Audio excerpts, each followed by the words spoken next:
et d'étendre ta grâce. Au nom de Jésus. Amen. Amen. Donc, ce matin, vous avez probablement vu dans le courriel hebdomadaire, le bulletin de la semaine, qu'on allait prendre un temps, prendre une pause du livre des Actes, spécialement ce matin, pour regarder un passage dans les Évangiles. Mais c'était j'avais à cœur d'apporter un message sur un thème, un sujet particulier qui touche les jeunes, mais aussi les moins jeunes. On est au début de septembre, c'est la rentrée des classes, c'est le retour aux études. Et puis, depuis quelque temps, le Seigneur m'a fait grandir dans la façon de voir l'école, les études, qui fait que maintenant, je n'ai plus la même vision du tout que j'avais quand j'étais jeune. Mais j'avais à cœur, dernièrement, de partager un message à nos jeunes pour les encourager, pour les motiver à continuer. Parce que quand l'école recommence, ça ne nous tente pas toujours de retourner à l'école. Mais aussi pour vous encourager, vous aussi, soit en tant que parents, puis en tant que grands-parents, pour motiver vos jeunes à continuer puis à persévérer dans leurs études. Et ce matin, on va prendre un passage ensemble dans Matthieu au chapitre 22. Matthieu 22, et on va lire ensemble les versets 34 à 40 de Matthieu chapitre 22. C'est un passage de l'Évangile où Jésus va rencontrer les pharisiens et dire des paroles très importantes pour nous aujourd'hui. Et donc, on va lire ensemble Matthieu chapitre 22 à partir du verset 34. La parole de Dieu dit ceci: Les pharisiens, ayant appris qu'il avait réduit au silence les Sadducéens, se rassemblèrent. Et l'un d'eux, docteur de la loi, lui posa cette question pour l'éprouver. « Maître, quel est le plus grand commandement de la loi? » Jésus lui répondit, « Tu aimeras le Seigneur ton Dieu de tout ton cœur, de toute ton âme et de toute ta pensée. C'est le premier et le plus grand commandement. Et voici le second qui lui est semblable. Tu aimeras ton prochain comme toi-même.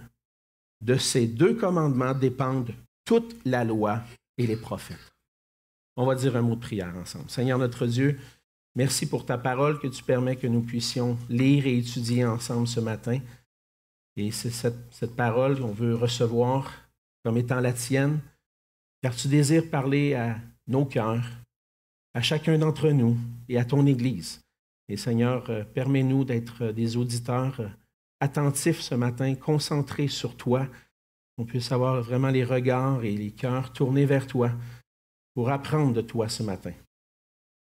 C'est ma prière, Seigneur, que tu puisses utiliser ton serviteur pour communiquer cette parole avec humilité, mais aussi avec autorité, comme toi tu parles, Seigneur, et que nous puissions ensemble grandir à ta gloire.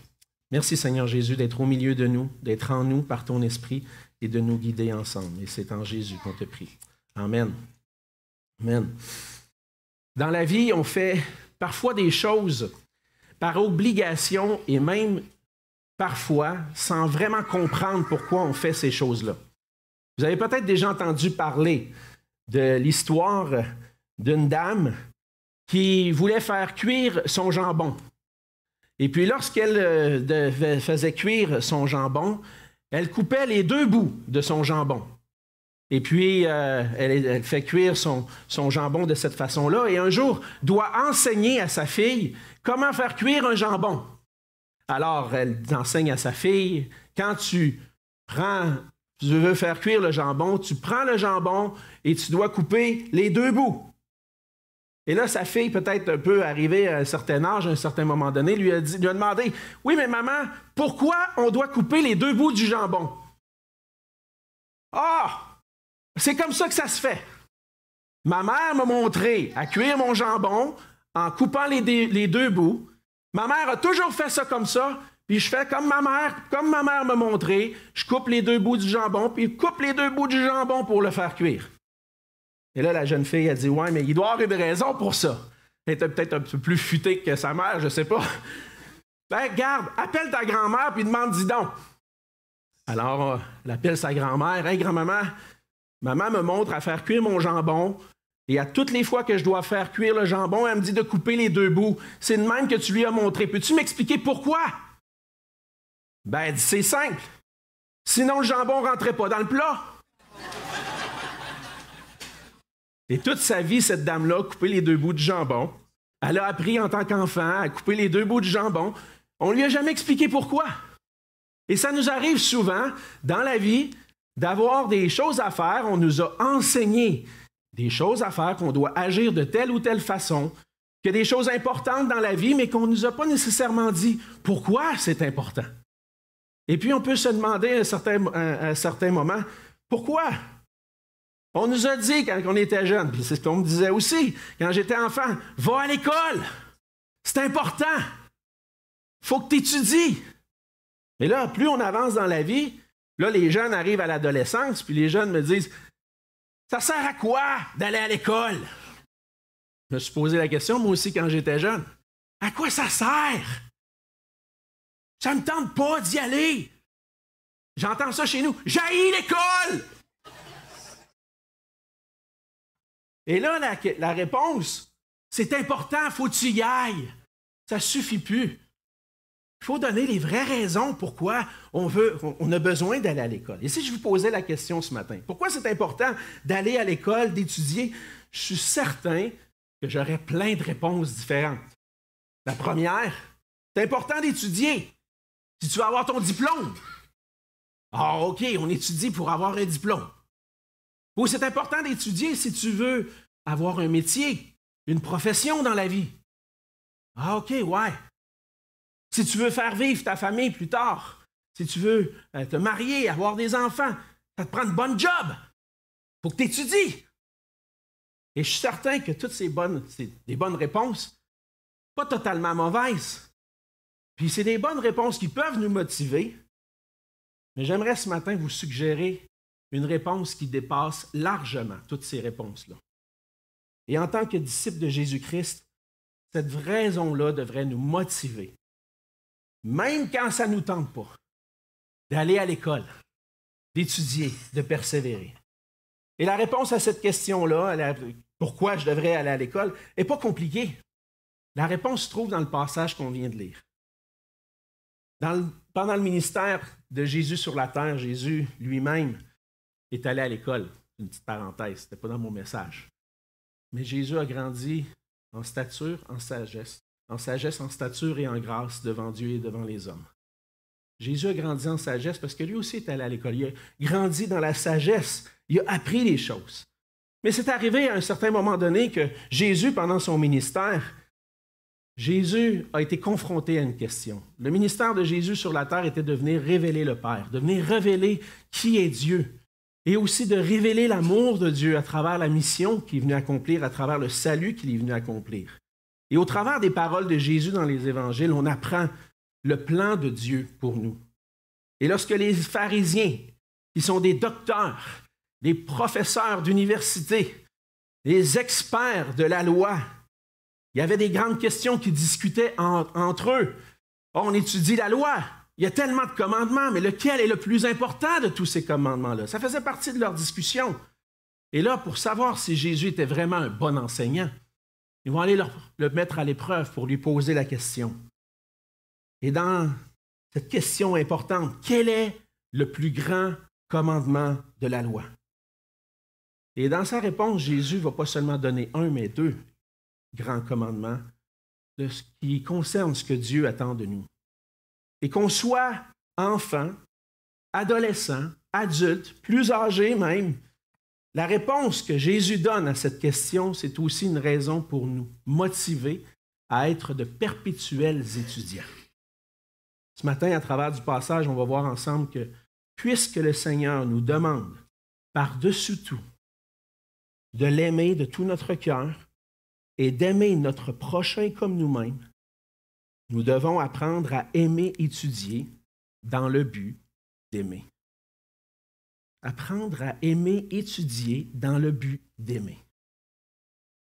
L'amour pour Dieu et l'amour du prochain est le plan de Dieu pour nous. C'est le plus grand et le second qui lui est semblable commandement que Dieu nous donne. Et tout ce que l'on fait dans la vie doit servir à glorifier Dieu et à lui être obéissant.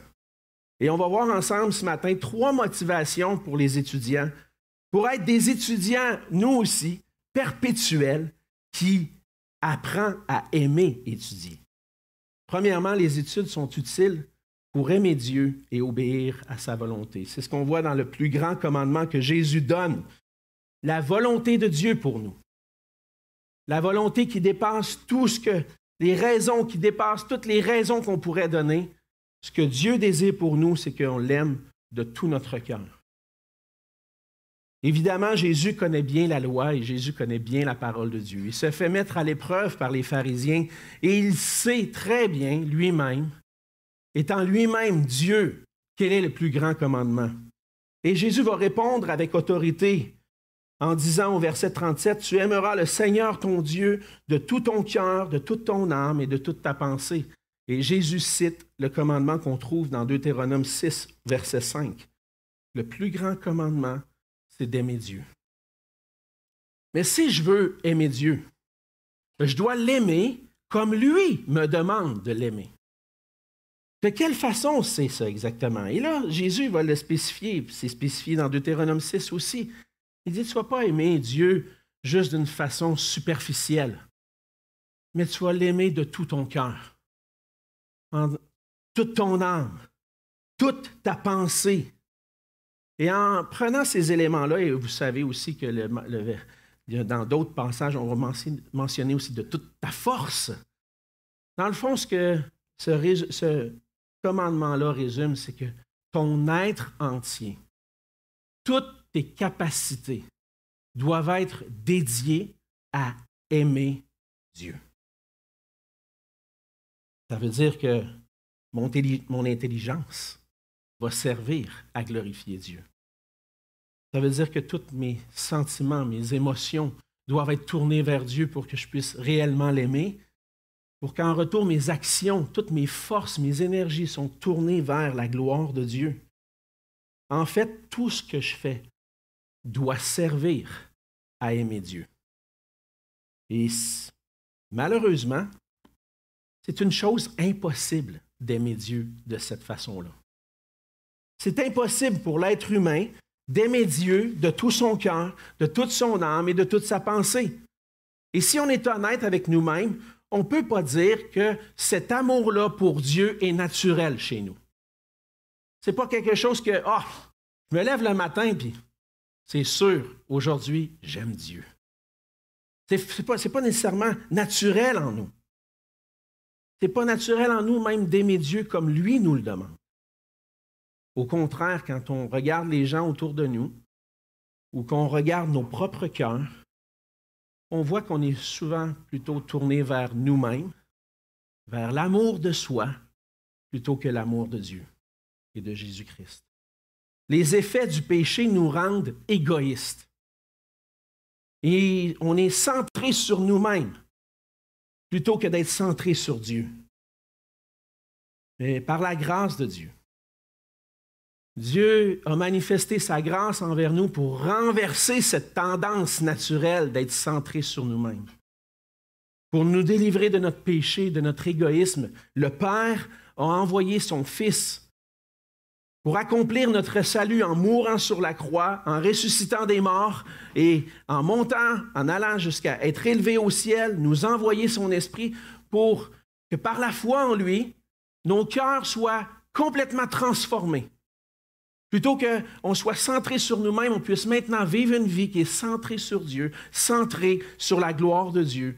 Plutôt que de m'aimer moi-même et de rechercher premièrement à m'aimer ma petite personne, puis à me faire du bien, puis à trouver la gloire en moi-même, maintenant le Seigneur Jésus nous transforme par sa parole et par son esprit pour qu'on puisse glorifier Dieu, aimer Dieu.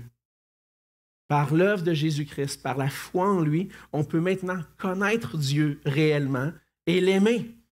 Et tout ça est rendu possible par sa grâce, par l'Esprit de Dieu qui vit en nous.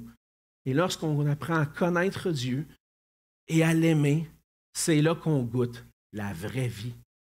C'est là qu'on goûte le bonheur. Par Jésus-Christ et par l'œuvre de l'Esprit en nous, on peut grandir dans cet amour qui nous est demandé dans la loi d'aimer Dieu de tout notre cœur. Et certainement, ce n'est pas toujours facile. Parce que de jour en jour, on est confronté à notre propre chair qui nous ramène à nous-mêmes. Mais on sait que par Jésus-Christ, maintenant, on a la victoire et qu'un jour, on va être complètement délivré, que dans l'éternité, on va vraiment, sans aucun obstacle, contempler notre Dieu puis l'aimer de tout notre cœur. Et c'est par sa grâce que c'est rendu possible. Ce n'est pas naturel chez moi. C'est pour ça que j'ai besoin de me tourner vers le Seigneur. Et c'est pour ça que l'amour pour Dieu, de l'aimer de tout mon cœur, de toute mon âme, de toute ma pensée, ça demande toutes mes énergies, ça demande toute ma concentration chaque jour. Et si je veux agrandir dans cet amour, on doit chercher à connaître et aimer Dieu de cette façon-là. Pour grandir dans notre amour pour une personne, si on veut l'aimer de plus en plus, on a besoin d'apprendre à la connaître. À la connaître. Plus je découvre une personne, plus j'ai tendance à l'aimer, surtout si c'est une personne qui est bonne, que je vois en elle souvent l'œuvre de Dieu dans sa vie, c'est ce qui m'épate souvent. Mais si je veux apprendre à connaître Dieu, je dois apprendre à le découvrir. Et Dieu prend plaisir à se faire connaître. Puis il veut qu'on cherche à le connaître. Dans Jérémie, chapitre 9, les versets 23 à 24, on lit ceci. « Ainsi parle l'Éternel, que le sage ne se glorifie pas de sa sagesse. » Ah, je ne vais pas à l'école juste pour être plus intelligent. Que le fort ne se glorifie pas de sa force. Je ne vais pas à l'école juste pour être en mesure de faire un métier. Que le riche ne se glorifie pas de sa richesse. Je ne vais pas à l'école juste pour gagner de l'argent. Mais que celui qui veut se glorifie d'avoir de l'intelligence et de me connaître, de savoir que je suis l'Éternel, qui exerce la bonté, le droit et la justice sur la terre. Car c'est à cela que je prends plaisir, dit l'Éternel. Si vous voulez faire plaisir à Dieu, on a besoin, si on veut l'aimer comme lui le demande, on a besoin de chercher à savoir qu'est-ce qui te fait plaisir, Seigneur. Qu'est-ce que tu aimes? En quoi tu prends plaisir? Prends plaisir à me connaître. Jésus va dire dans Jean 17 au verset 3, « Or, la vie éternelle, c'est qu'ils te connaissent, toi, le seul vrai Dieu, et celui que tu as envoyé, Jésus-Christ. » La vie éternelle, la vraie vie, le vrai bonheur se trouve à connaître Dieu personnellement puis à vivre dans une relation intime avec lui où on grandit dans notre connaissance. Dieu prend plaisir à ce que nous le connaissions et prend plaisir aussi à se faire connaître. Le Seigneur se fait connaître à nous de plusieurs façons. En théologie, on parle de deux sortes de révélations. On divise la révélation en deux grandes catégories. La révélation qu'on appelle générale et la révélation qu'on appelle spéciale. Qu'est-ce que c'est la révélation générale? Bien, c'est la révélation de Dieu dans sa création. Il y a un psaume qui dit, je ne l'ai pas noté ici, mais les cieux racontent la gloire de Dieu. L'étendue manifeste l'œuvre de ses mains. Dieu se fait connaître par la création. Lorsque on regarde la création et qu'on contemple sa création, on peut voir la gloire de Dieu. Dans Romains 1, 18, c'est le verset que j'ai choisi pour aborder cet aspect-là de la révélation générale. On lit ceci, en effet, les perfections invisibles de Dieu, sa puissance éternelle et sa divinité se voient comme à l'œil nu depuis la création du monde quand on les considère dans ses ouvrages. En d'autres mots, quand on prend le temps d'observer les œuvres de Dieu dans la création, on apprend sur ces perfections qu'on ne voit pas, qui sont invisibles à nos yeux. On ne peut pas voir Dieu. Hein? Dieu n'a pas de corps comme nous, Dieu n'est pas visible. Mais on peut voir les perfections visibles de Dieu dans la création. C'est ce que Paul nous dit. Et lorsque je prends le temps de considérer la création, j'apprends à connaître combien Dieu est grand, puissant, qu'il est Dieu. Sa divinité paraît dans la création. Ça, c'est la révélation qui est générale, accessible à tous les hommes sur la terre.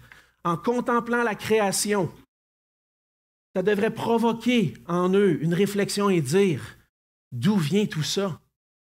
Et quand je vois ces perfections-là, il y a certainement quelqu'un, un être plus grand. Mais cette révélation-là n'est pas suffisante. Elle nous fait voir la gloire de Dieu, mais elle n'est pas suffisante pour le connaître personnellement. Et c'est pour ça que ça prenait une révélation spéciale. Cette révélation spéciale-là, on la trouve dans les Écritures.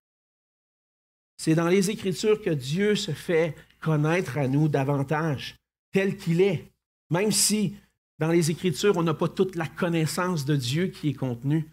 Dieu est un être infini. Et quelques pages qu'on a ne sont pas suffisantes pour contenir. Même l'apôtre Jean va dire ça, tout ce qu'on pourrait dire sur Dieu.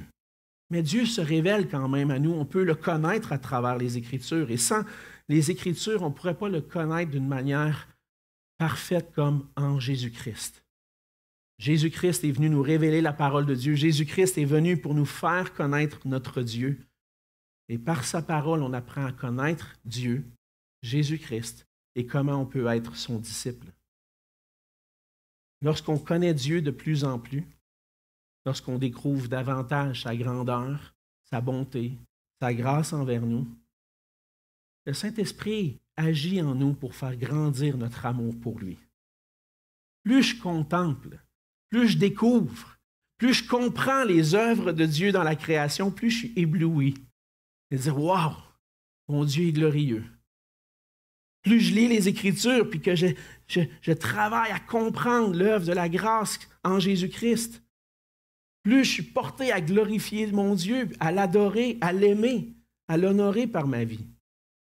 Le Seigneur veut qu'on l'aime de tout notre cœur, de toute notre âme, de toute notre pensée.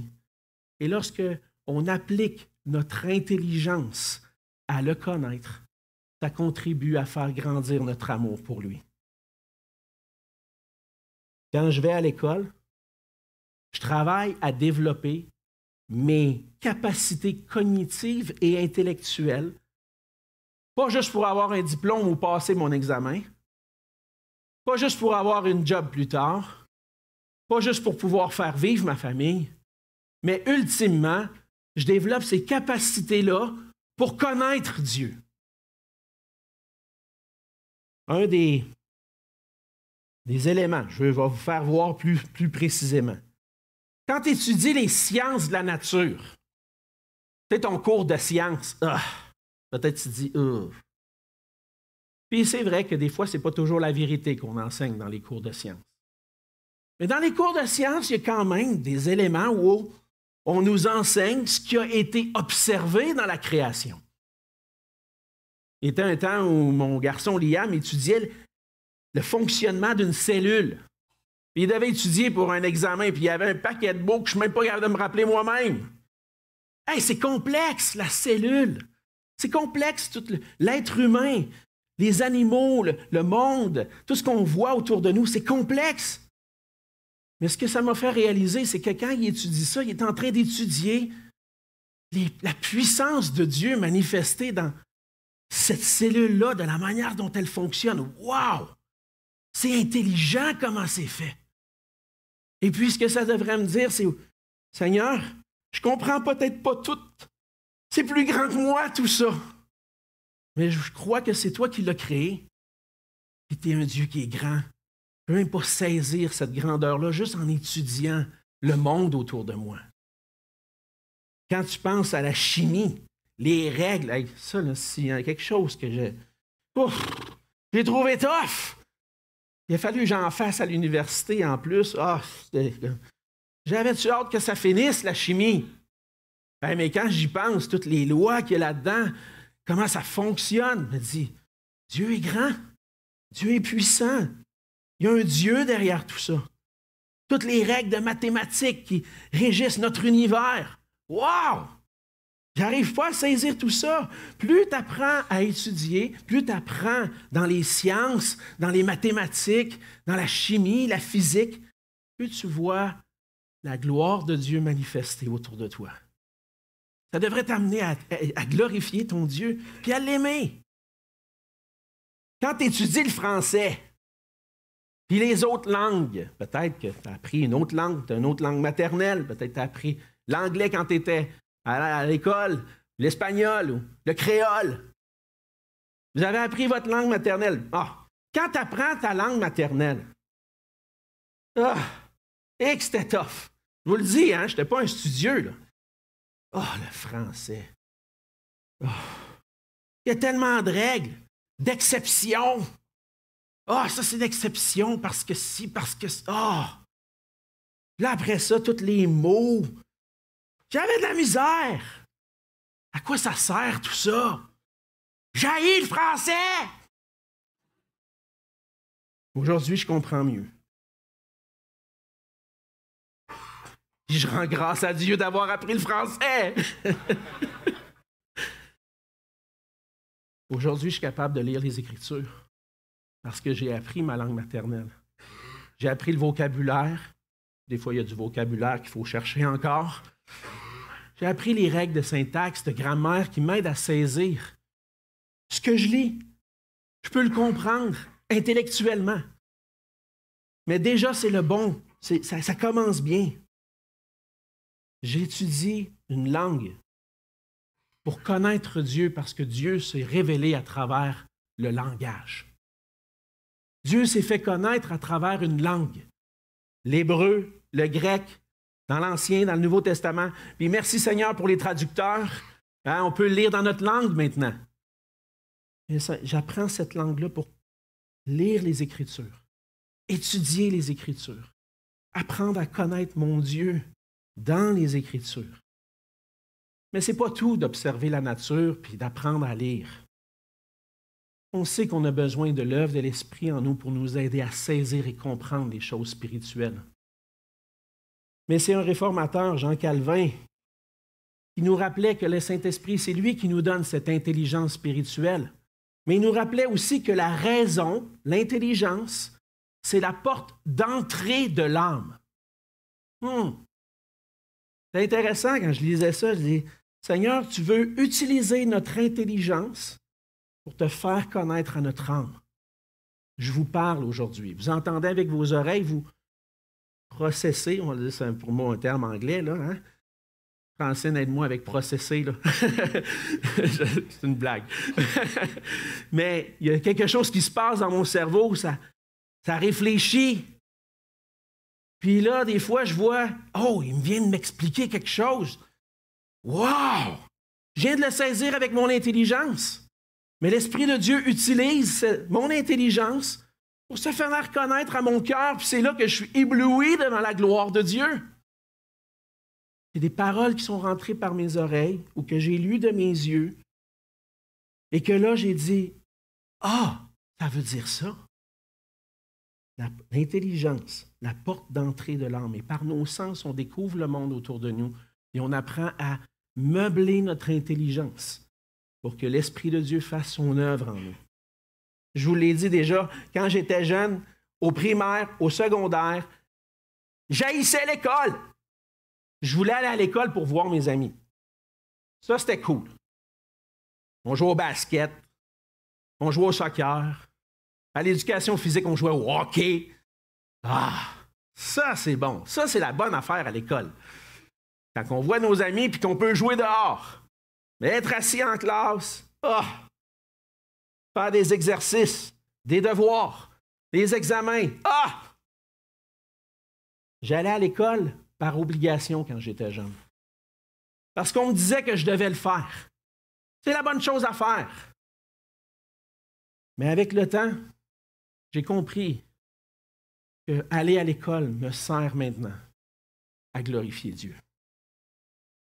Et c'est la seule raison qui devrait dominer tout notre motivation pour aller à l'école puis étudier. Je veux aller à l'école dans le but d'aimer mon Dieu, pour le connaître et pour l'aimer, le glorifier. J'ai appris à aimer les études par la suite, mais ça n'a pas toujours été le cas. Et lorsque j'ai commencé à étudier la théologie, puis vous le savez, je suis allé faire jusqu'à un doctorat. Le gars qui n'aimait pas l'école, il a un doctorat aujourd'hui. C'est par la grâce de Dieu, je vous le dis. Parce que ça n'a pas été facile tout ce parcours-là, mais le Seigneur m'a enseigné des choses. Toute ma vie doit servir à la gloire de Dieu. Toute ma vie doit servir à aimer Dieu. Puis, si une chose que l'école m'a appris, surtout dans un niveau avancé comme le doctorat, c'est « je connais rien ». Mais voyons, Alexandre, tu as étudié jusqu'au doctorat. Je ne connais rien. Parce que dans mon doctorat, j'ai étudié juste une petite partie de tout l'univers du savoir.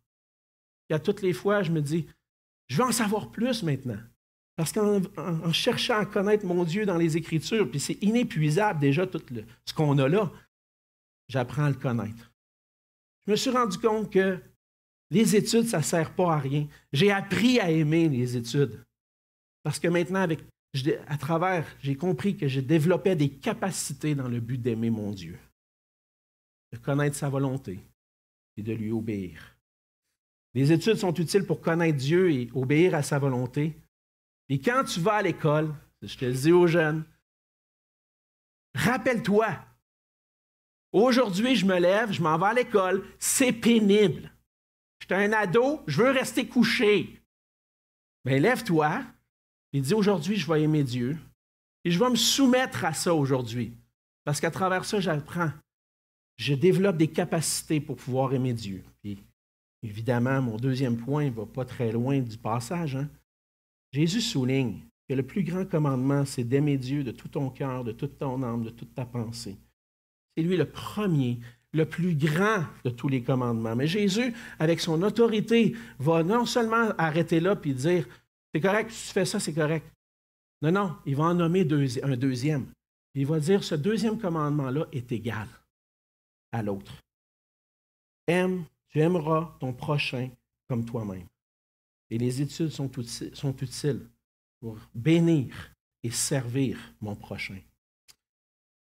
La volonté de Dieu, c'est qu'on aime notre prochain. Et lorsque le Seigneur donne ce grand commandement-là, ce deuxième grand commandement, il est en train de souligner en fait que l'amour de Dieu et l'amour du prochain, on ne peut pas les séparer. Ça va ensemble. Le deuxième commandement qui lui est semblable, ça veut dire que si tu accomplis le deuxième, tu montres le premier.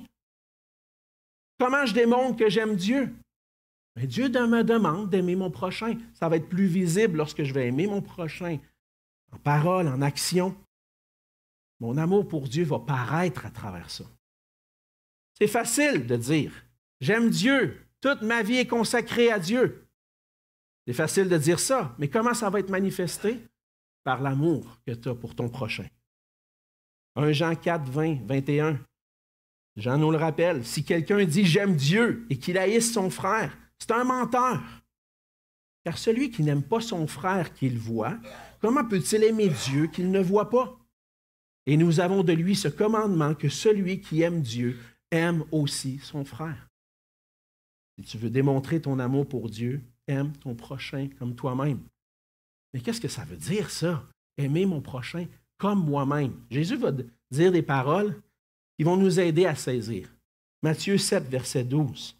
« Tout ce que vous voulez que les hommes fassent pour vous, faites-le de même pour eux. C'est la loi et les prophètes. » Dans le fond, ce que Jésus est en train de dire, tout l'Ancien Testament se résume à faire pour l'autre ce que tu aimerais qu'il te fasse. Si tu veux accomplir la loi de Dieu, aime ton prochain.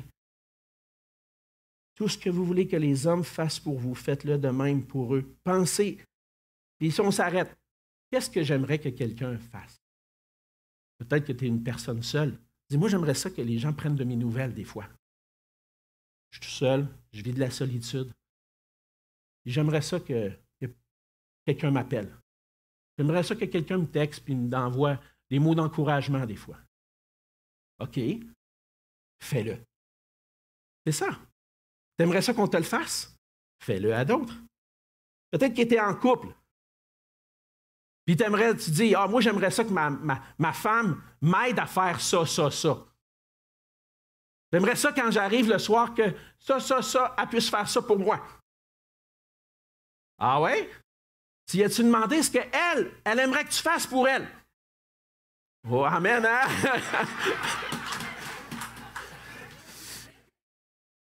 Je me prêche à moi-même en même temps, OK? Parce que ma femme pourrait dire, quand est-ce que tu me l'as demandé, cette question-là, la dernière fois? On a besoin de grandir.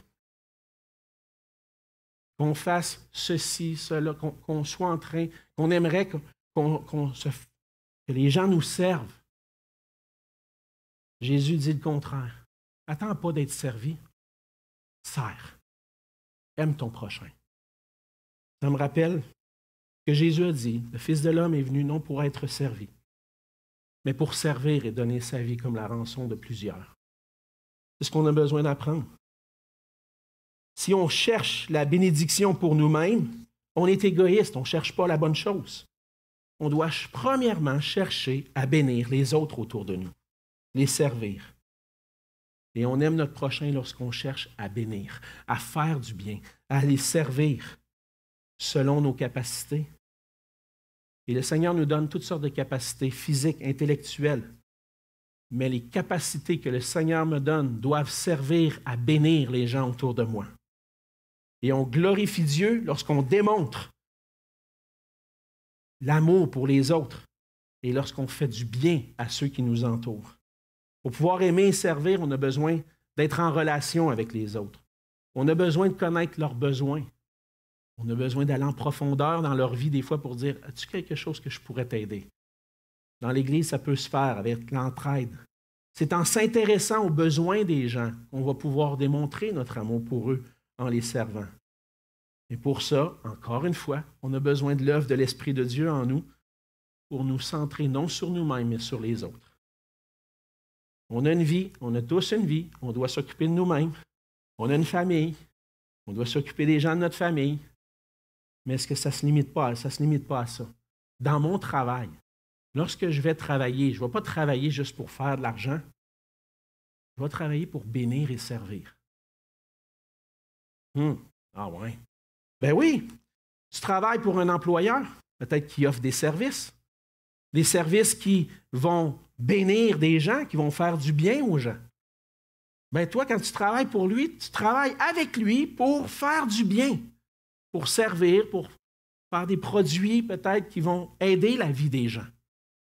Si tu es dans le domaine de la santé, tu es bien connecté, hein, ça? Mais on va servir, bénir quelqu'un qui est malade.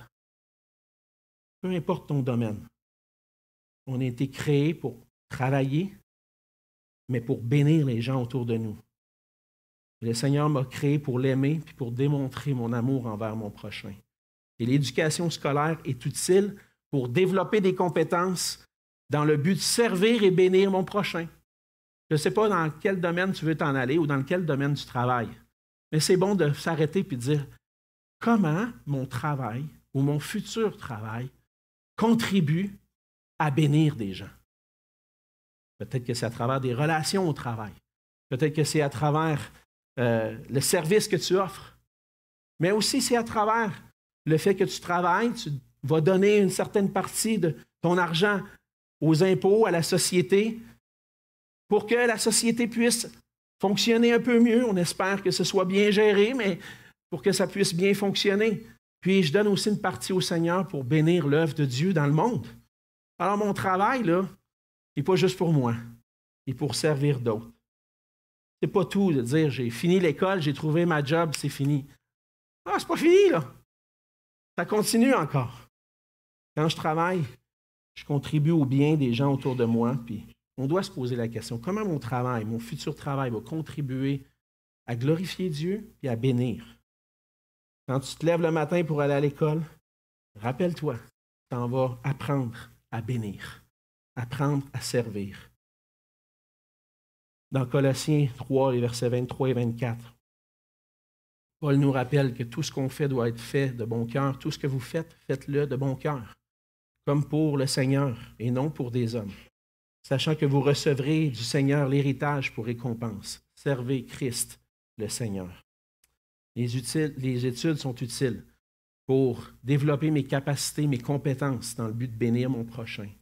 Et finalement, un élément que on va prendre rapidement le temps de considérer, c'est que apprendre à aimer Dieu et mon prochain, c'est le projet d'une vie entière. C'est pour ça que je dis, on doit être des perpétuels étudiants. Jamais j'arriverai à connaître Dieu parfaitement. Dieu est trop grand. Il est infiniment grand. Le psaume 145, verset 3 dit « L'Éternel est grand et très digne de louange. Sa grandeur est insondable. » J'arriverai jamais à saisir avec mon faible petit cerveau toute la grandeur de Dieu. Toute ma vie, je dois m'appliquer à aimer Dieu et à étudier, à le connaître, à étudier Dieu pour être en mesure de sonder peut-être une partie de sa grandeur dans le but de l'honorer. On peut connaître la vérité de Dieu parce que Dieu s'est révélé à nous. Et à cause qu'on connaît la vérité, aussi le Seigneur nous demande de l'annoncer, de la proclamer, de la défendre. Hey, c'est du travail, là! Faire tout ce travail-là avec la vérité que Dieu nous confie. Toute notre vie, on va apprendre, on va étudier pour connaître Dieu. Et si on est des êtres imparfaits, bien, on va toujours continuer à apprendre, à le connaître, puis à lui obéir.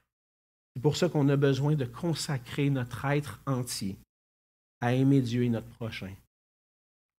À être un étudiant selon Dieu, un élève selon Dieu, ça demande une consécration entière à Dieu.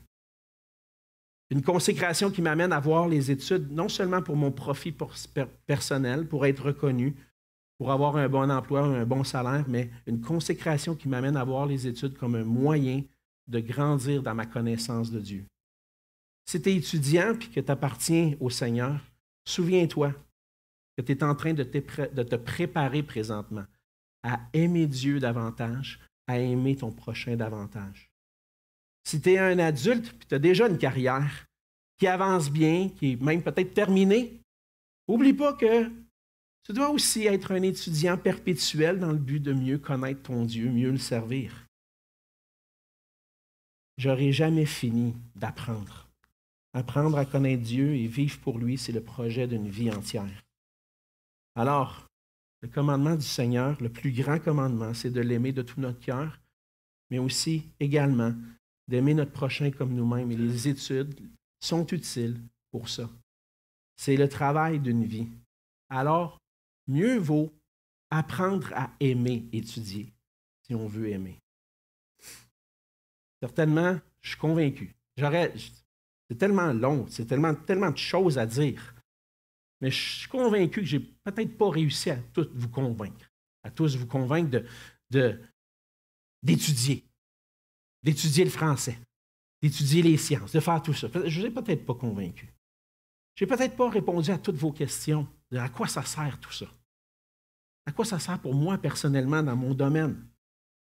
Bien, je veux demeurer disponible pour essayer de répondre à vos questions, puis essayer de vous faire voir comment on peut, à travers ce qu'on fait chaque jour, aimer Dieu de plus en plus. Mais s'il y a une chose que j'aimerais que tu retiennes ce matin, que chacun de vous reteniez, recherche à connaître la vérité concernant Dieu et Jésus-Christ. S'il y a une chose qui est la plus importante, c'est celle-ci. Le sujet d'étude le plus important qui puisse exister. À travers les Écritures, on apprend à connaître Dieu. On apprend à connaître la personne la plus merveilleuse. Tu apprends à connaître le but, la volonté de Dieu pour toi. Tu peux maintenant vivre un bonheur en vivant pour ce but-là de glorifier Dieu. Tu peux apprendre à connaître celui qui t'a aimé jusqu'au point de donner son Fils en rançon pour tes péchés, pour que tu puisses vivre la bénédiction d'une vie en lui. Tu peux trouver à travers la compréhension des vérités de Dieu ton bonheur dans la véritable source de bonheur qui est Dieu lui-même. Je pourrais continuer, comme je disais, encore et encore. Je n'aurai jamais terminé de parler de notre Dieu, combien il est grand et bon. Mais ma prière, c'est que qui que nous soyons, que le Seigneur fasse de chacun de nous des étudiants qui veulent le glorifier en cherchant à le connaître et en aimant les gens autour de nous. Prions. Seigneur notre Dieu, merci pour ta parole. Merci parce que, Seigneur, tes demandes sont élevées, sont grandes et À travers ta parole, tu nous montres aussi qui nous sommes. Nous sommes faibles, Seigneur, et nous ne pourrons jamais saisir ta grandeur, ta personne, ton œuvre parfaitement. Nous avons hâte d'être dans ta présence pour qu'on puisse te voir comme tu es. Mais en attendant, Seigneur, aide-nous à utiliser toutes nos capacités pour développer un amour pour toi. Pour te contempler, Seigneur, contempler ta gloire, ta puissance, ta divinité dans la création. Pour contempler tes merveilles et ta grâce en Jésus-Christ au travers de ta parole. Fais-nous grandir en toi, Seigneur. Aide-nous à voir l'étude de ta parole comme un trésor inépuisable. Fais-nous voir qui tu es, pour qu'on puisse te contempler, t'honorer, t'aimer comme tu es digne, Seigneur. Fais ton œuvre en nous pour que nous puissions utiliser nos capacités pour ta gloire. Fais ton œuvre en nous par ton esprit pour que chacune de nos vies puisse servir à t'honorer. Et c'est en Jésus que je te prie. Amen.